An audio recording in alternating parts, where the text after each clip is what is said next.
Baik, hari ini kita belajar tentang internal rate of return. Kalau yang minggu lalu kita belajar tentang waktu pengembalian ya. Jadi kalau minggu lalu kita tanya kapan sih kita balik modal itu, baik itu secara waktu atau unit pengembalian. Kalau yang sekarang kita tanya kapan sih atau saat di apa sih kita bisa balik modal dengan uh, rate of return berapa sih yang kita bisa balik modal. Jadi itu kalau yang kemarin yang dicari itu N, sekarang yang dicari adalah I. Konsepnya sama aja. Kalian nanti bisa apa namanya interpolasi, terus kalau interpolasi yang kemarin itu N, itu gampang karena dari satu tabel itu bisa interpolasinya di daerah-daerah situ aja. Tapi kalau yang dicarinya I, interpolasinya nanti kalian harus pindah-pindah tabel karena tabel itu kan per I gitu ya, per apa namanya suku bunga. Nah, kalau di sini kalian harus pindah-pindah tabel buat cari nilai yang cocok. Tapi konsepnya perhitungannya mirip lah. Tapi sebelumnya kita masuk dulu. Jadi tingkat pengembalian ini, oh ya ini materi ada di Moodle, silahkan kalau kalian sambil baca juga boleh. Video juga ada, jadi ini saya cuma menambahkan aja. Jadi tingkat pengembalian dari suatu rangkaian cash flow itu dapat dihitung menggunakan persamaan nilai sekarang, present worth, atau nilai tahunan. Itu sama juga kayak yang sebelumnya. Jadi kita bisa ceknya untuk satuan PW atau AW. Ini PW pengeluaran itu sama dengan PW pendapatan. Jadi yang masuk sama dengan yang keluar itu sama aja kayak yang kemarin. Yang masuk sama dengan yang keluar. Jadi totalnya si apa jumlahnya sigma PW itu sama dengan 0, yaitu pemasukan dikurangi dengan pengeluaran itu totalnya 0. Jadi impas. Impas, tapi kita harus tahu I-nya berapa sih. Nah ini kapan sih terjadi seperti ini? Kalau yang kemarin kita jualan bakso contohnya, itu kita modalnya berapa, terus nanti per mangkoknya bisa untung berapa, nah itu kita bisa menghitung berapa sih unitnya. Tapi kalau di sini yang dicari adalah suku bunganya atau rate of return. Kalau ini bukan suku bunga ya, tapi tingkat pengembalian. Jadi apa namanya, kalau misalnya jualan bakso itu kemarin adalah persatuan mangkok, kita bisa hitung persatuan pekerjaan kita menjual bakso itu tingkat pengembaliannya berapa persen sih. Kalau kemarin kan satuannya adalah per piece atau misalnya per satuan waktu, kalau yang sekarang adalah persatuan persentase. Jadi misalnya dalam sebulan kita bisa mendapatkan modal balik itu sebesar 7% nih. Gitu. Itu kita bisa cek apa namanya persentase yang pasnya seperti apa. Terus di sini ada istilah minimum rate of return, minimum attractive rate of return. Ini biasanya nanti di perusahaan kalau kalian udah masuk ke dunia corporate atau misalnya di pekerjaan gitu ya, mereka punya patokan sendiri MIR ini. MIR ini patokannya biasanya tergantung dari si cash flow mereka di tahun-tahun sebelumnya. Jadi misalnya kalau corporate Indo besar, mereka biasanya selalu punya bisnis yang diputar gitu ya. Nah, setiap tahun itu bisnis itu mereka menghasilkan pengembalian, di mana itu mereka, sorry bentar ada tamu.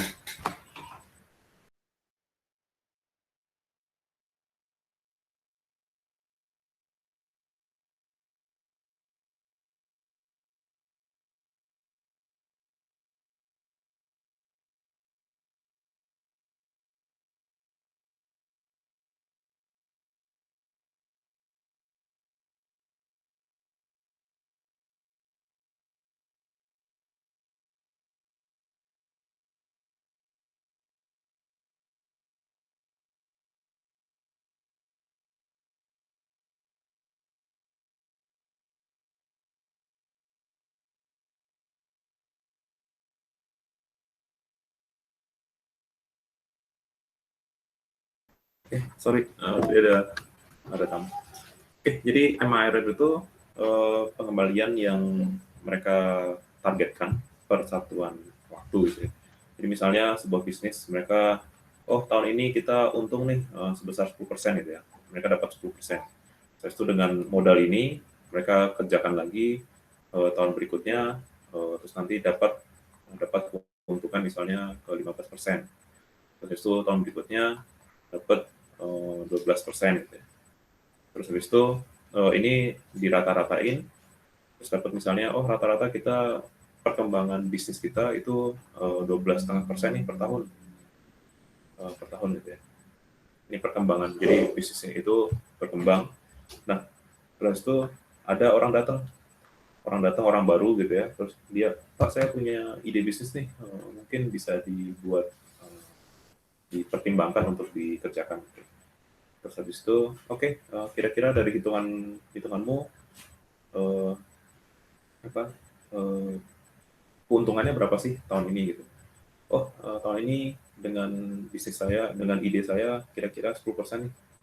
Nah kalau kayak gini, dengan ada tambahan 10% ini, biasanya ditolak. Kenapa? Karena kita udah punya histori sebelum-sebelumnya. Kita dengan yang ada aja kita bisa untung setiap tahun rata-rata 12,5%. Ngapain saya beralih bisnis atau mengalihkan modal saya untuk bisnis yang lain dengan tingkat pengembalian yang lebih kecil gitu. Jadi ini adalah MARR. MARR itu ini. Jadi yang 12,5 itu yang biasanya target si perusahaan. Nah ini, yang 10% ini biasanya adalah ini yang ditanya. Jadi kalau misalnya I-nya itu lebih kecil daripada MARR, itu nggak diambil buat apa. Kalau misalnya lebih besar ya udah kita beralih modal kita dialihkan aja ke situ. Mungkin kalau ini angka-angka 10% ini kelihatannya kecil kalau kalian modalnya kecil ya. Misalnya modalnya kalian 10 juta, dalam setahun cuma balik 1 juta, itu kecil banget. Tapi kalau misalnya kalian udah di dunia corporate, itu kan modalnya itu udah ratusan M atau triliunan gitu ya. Terus angka 10% ini gede ya jadinya. Jadi biasanya perhitungan ini dipakainya di dunia corporate. Jadi kalau untuk bisnis kecil kurang begitu menarik, kecuali angka MARR-nya besar gitu, kayak 100% atau misalnya 200% yang ini. Oke, selanjutnya ini contoh pekerjaannya. Jadi suatu perusahaan konstruksi membutuhkan $500.000 saat ini untuk digunakan selama konstruksi agar dapat meningkatkan efisiensi sistem pengendalian lingkungan. Penghematan yang diharapkan adalah sebesar 10.000 per tahun. Jadi 10.000 ini keuntungan ya. Jadi mereka modal 500.000, terus dari itu per tahun itu mereka bisa menghemat dari existing condition yang ada. Jadi selama 10 tahun untuk biaya energi dan 700.000 di akhir tahun ke 10 untuk biaya peralatan. Jadi mereka bisa saving gitu. Tentukan biaya tingkat pengembalian untuk investasi tersebut. Jadi ini investasi segini, terus mereka bisa untungnya segini. Jadi berapa sih itu? Jadi berapa persen sih pengembaliannya gitu ya? Rate of return. Ini kita harus pakai trial and error di sini karena ada dua nilai yang berbeda, dua satuan yang berbeda. Yang ini per tahun itu berarti A. Terus yang ini adalah di akhir tahun 10 berarti ini F gitu ya. Titik di masa depan. Jadi pertama kita bikin cash flow-nya dulu. Ini modal awal 500.000, terus habis itu nanti di setiap tahun ada 10.000 pemasukan. Bukan pemasukan sih, ini saving. Tapi di sini dianggap pemasukan. Terus di sini ada 700.000 itu di akhir. Nah setelah ini dibuat, setelah dapat cash flow-nya, ini dibuat persamaan matematis. Jadi total itu adalah 0. Jadi sigma PW atau NPV sama aja, NPV juga boleh, itu sama dengan 0. Nah di sini ini PW-nya itu di awal adalah modalnya 500.000. Di sini udah ada. Jadi modalnya itu minus 500.000 karena modal jadi minus gitu ya. Terus ini ada 110.000 itu positif dikali dengan P per A, I, 10. I-nya ini dicari. Jadi ini 10 itu adalah jumlah tahunnya. Ditambah dengan 700.000 di akhir dengan I yang dicari. I dicari, 10. Nah, di sini karena di sini ada 2 I ini harus sama, maksudnya ya I-nya itu sama gitu. Tapi ada 2 suku tipe suku bunga yang berbeda. Jadi ini paper F, ini paper A. Dan di sini kita harus coba trial and error, estimasi. Jadi semua pendapatan dapat dilihat sebagai satu nilai F di akhir tahun ke-10. Ini estimasi aja gitu ya. Jadi kalian bisa estimasi aja ini 10.000 terus dikali aja 10 tahun terus ditaruh di satu titik gitu ya. Satu titik misalnya di akhir, nanti kira-kira I-nya berapa sih. Nah, untuk tahap pertama dalam estimasi I ditetapkan ini modalnya 500.000, N-nya 10, terus F-nya itu yang ini cara yang bebas, jadi kalian nggak harus berpatok sama ini ya. Tapi untuk estimasi saja. Jadi yang 10.000 ini ditotalin kan, ini ada 10 tahun, totalin ditaruh di sini. Terus jadi totalnya kan di akhir ini adalah 800.000 nih, totalnya. Jadi 10.000 kali 10 terus ditambah dengan 700.000. Nah ini dengan modal 500.000 didapatlah 500.000 sama dengan 800.000 dikali P per F, I, 10. Nah, dengan persamaan sederhana seperti ini, kita gampang mencari nilai I. Terus ini didapatlah I-nya adalah 0,625. Tapi ini nggak akurat, karena tadi kita asumsinya 10.000 ini dikali dengan 10. Nah, berarti kan itu dapat estimasi kasar, I-nya itu adalah antara 4% dan 5%. Jadi kita coba dulu masukin dengan I-nya 5%. Kita I-nya masukin 5% ke dalam persamaan ini. Dalam persamaan ini kita masukin I-nya 5%, ini 5%, ini 5%, dapatlah seperti ini. Jadi minus 500.000 ditambah dengan 10.000 dikali dengan P per A, 5%, 10. Ini dapatlah nilainya 6946. Ya kan? Ini masih jauh dari 0. Jadi ini masih belum. Terus kita coba lagi dengan I-nya sama dengan 6%. Karena ini kita masih jauh dari 0, kita coba yang lain. Terus kita masukin 500.000 ditambah dengan 10.000 kali P per A, 6%, 10, ditambah dengan 700.000 kali P per F, 6%, 10, didapatlah totalnya adalah minus 35.519. Nah ini dia dapatnya minus, kalau yang tadi positif, yang ini negatif, berarti nilai yang totalnya adalah 0 itu di antara ini sama ini. Nah berarti di antara I yang 6% sama I yang 5%. Terus habis itu diinterpolasi deh. Diinterpolasi I-nya I yang dicari gitu ya, sama dengan I yang awal ditambah dengan hasil yang awal dikurangi dengan 0, dibagi dengan hasil yang awal dikurangi dengan hasil yang akhir dikali dengan 1. Didapatlah I-nya hasil interpolasi ini 5,16%. Jadi kalau ini 5,16% dimasukin ke sini, itu hasilnya semestinya mendekati 0. Jadi ini karena harusnya ini kan nggak pas gitu ya, 5,1 berapa gitu. Tapi ini kan pembulatan. Jadi semestinya ini mendekati ke arah 0. Nah, itu berarti jawabannya adalah 5,16%. Ini itu adalah tingkat pengembalian.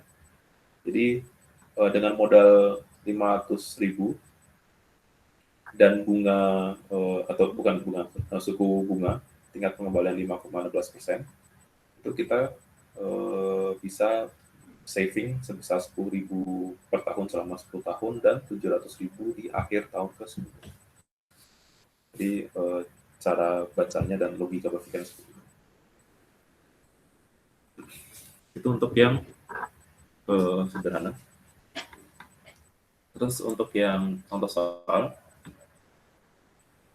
nah contoh soal ini juga sebenarnya konsepnya sederhana gitu. Kita disuruh mencari nilai I untuk sebuah cash flow yang ada. Ini yang nomor 7.9. Nah ini cash flow-nya seperti ini. Jadi di tahun pertama kita rugi atau kita ada pengeluaran gitu ya, Terus di tahun kedua kita ada pemasukan, tahun ketiga ada pemasukan, tahun keempat ada pemasukan. Nah ini karena di tahun ke-0 ini nggak ada apa-apa, kita anggap ini nggak ada lah. Terus caranya gimana? Kita bikin cash flow dulu, cash flow gitu ya. Ini anggap ini tahun ke-0, ini 1, ini 2, ini 3. Jadi saya anggap ini gitu. Karena ini nggak kehitung gitu. Buat apa dipertimbangkan gitu. Nah di sini di tahun ke-0 kita modal minus 80.000. Terus tahun pertama kita ada pemasukan 9.000. Tahun kedua kita ada pemasukan 70.000.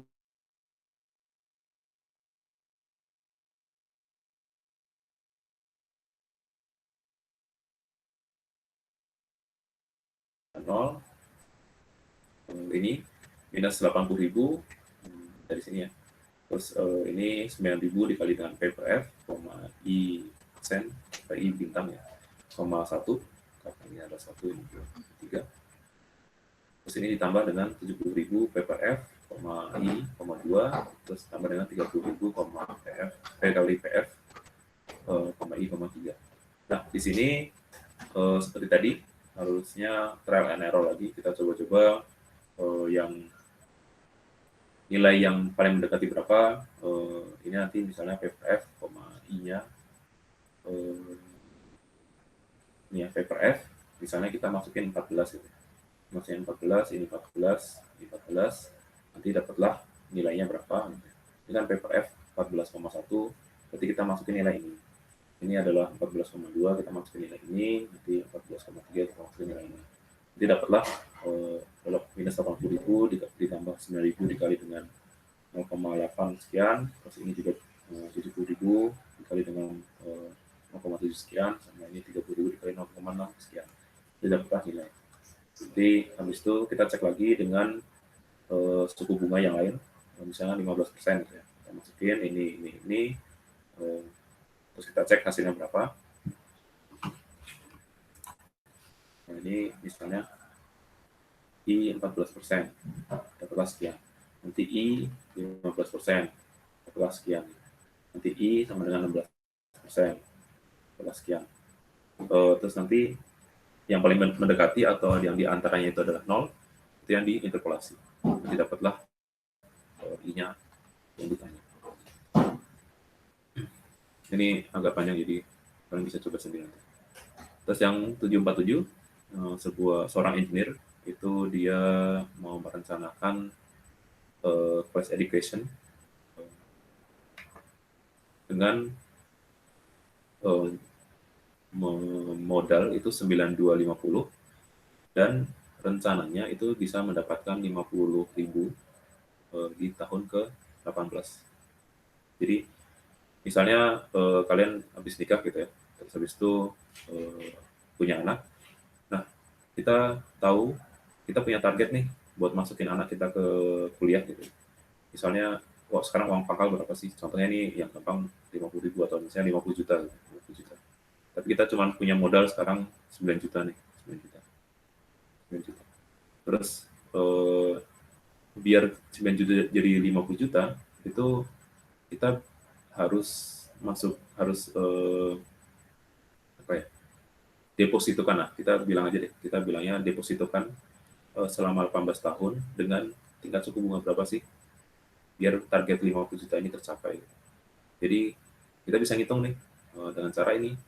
Jadi total itu karena kita nggak cari untung nggak rugi gitu. Ini modalnya sekian minus 9.250 ditambah dengan akhirnya adalah 50 juta 50.000 dikali PPF, I, 18 ya kan. Nah di sini kalau ini cuma ada satu faktor suku bunganya cuma satu, ini gampang jadinya tinggal tinggal dicari nilai ini P per F, I, 18-nya. Ini hasilnya adalah 0,1850.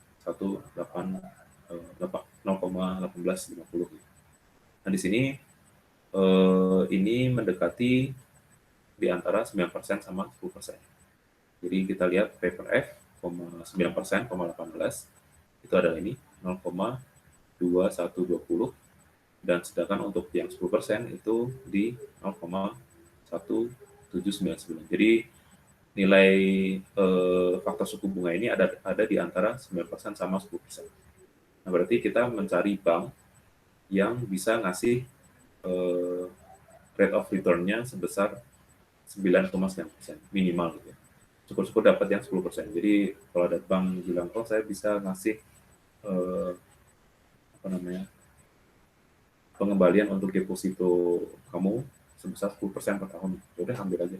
Karena kita targetnya ini. Kita targetnya 50.000, terus ada bank yang mau ngasih persenannya sebesar misalnya 9, sekian persen, itu target kita gitu. Tapi ada yang dapat yang bisa ngasih 10%, ya udah ini cukup nih untuk tabungan masa depan kuliah anak. Oke, sampai sini ada yang ditanyakan dulu, silakan.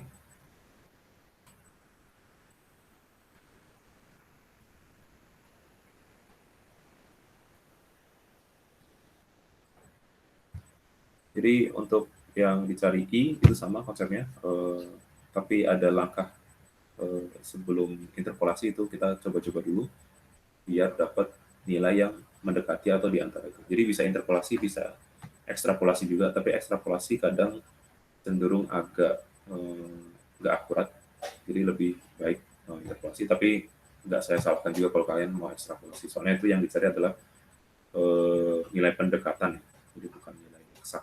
Kalau nilai eksak kalian bisa pakai Excel. Di sini saya ajarin konsepnya dulu biar nanti kalau udah masuk dunia corporate kalian bisa belajar sendiri pakai Excel seperti apa. Oke, silakan, ada yang mau ditanyakan?